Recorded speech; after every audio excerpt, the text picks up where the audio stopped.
Au cours de ces vidéos, vous proposez ma réflexion sur le télétravail, une activité donc de travail délocalisé que je pratique pour ma part depuis 20 ans, même plus que cela, puisque j'ai commencé en tant que télétravailleur en 1996 avec un fax. Évidemment, pour les moins de 20 ans, ça ne dit pas grand-chose, mais nous travaillons de cette façon avec un téléphone portable et un fax dès 1996.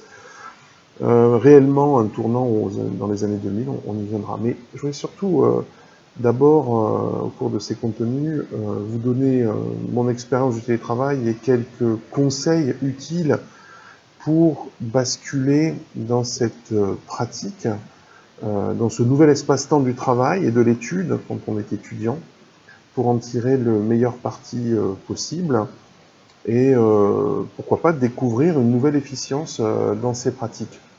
Donc je ferai aussi une réflexion plus sociopolitique sur ces questions. On entamera aussi la question juridique du télétravail, car tout n'est pas réglé, vous le savez, sur la question du droit du travail.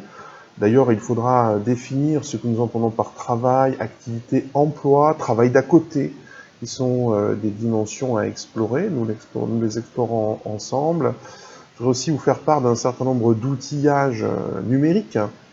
Ça, c'est ma formation en système d'information, que je sois chercheur en système d'information, qui m'incite à vous démontrer que il y a une socio-matérialité du travail. Je reviendrai sur ce terme un peu savant, mais il y a une dimension socio-matérielle du télétravail, c'est-à-dire que les systèmes d'information, les outils numériques ont évidemment favorisé ces pratiques et nous permettent aujourd'hui de dialoguer de cette façon-là très facilement grâce au réseau Internet et à des outils dont je vous en présenterai un certain nombre, donc des outils collaboratifs, des outils d'organisation de projets à distance, constitution de communautés de pratiques numériques qui permettent évidemment d'amplifier le mouvement et de ne pas simplement être un télétravailleur isolé, mais de faire partie d'une véritable matrice organisationnelle de projet grâce à ces outils numériques.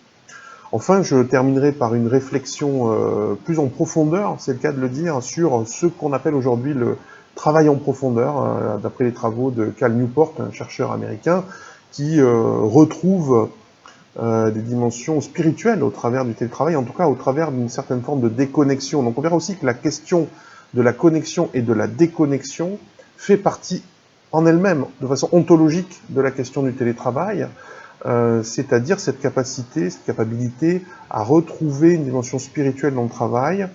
On réfléchira d'ailleurs avec la philosophe Hannah Arendt sur l'homme moderne et la dimension de l'homme moderne dans ces nouvelles pratiques, donc un aspect philosophique qu'il ne faut pas négliger pour comprendre certaines dimensions dont vous entendez parler aujourd'hui dans les marronniers journalistiques du type mindfulness ou déconnexion ou sobriété numérique, qui sont des dimensions peut-être idéologiques par certains côtés, mais qui doivent aussi nous interpeller, nous interroger sur ces nouvelles pratiques du télétravail ou du travail numérique. Enfin, je vous proposerai ma réflexion sur la question suivante.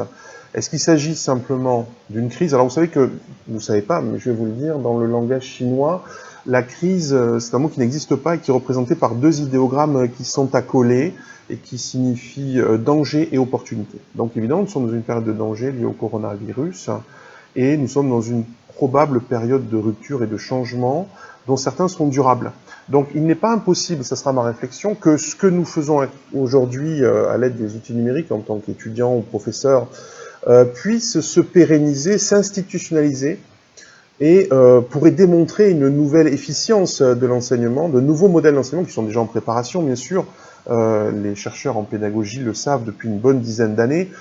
Pédagogie inversée, gaming, gamification de l'enseignement, tout ça est en jeu, mais il n'est pas impossible, et ça sera ma réflexion, que cette période de crise sanitaire nous fasse entrer dans un nouveau monde de l'enseignement, et je proposerai donc l'allégorie de la discographie pour vous dire où je veux en venir à ces sujets-là. Donc voilà, cette série de contenus démarre avec cette petite capsule. D'autres suivront avec le plan que je viens de vous proposer. Alors bien sûr, c'est fait, c'est un petit peu bricolé, mais nous allons nous améliorer au fil du contenu et je proposerai évidemment des enrichissements au travers de planches, de diapos. Le diapo, c'est un terme un peu has-been, d'ailleurs, de slides et de contenu vidéo et de contenu textuel. Alors, ce qui serait intéressant aussi, c'est qu'on puisse partager cette expérience de façon collaborative. Donc,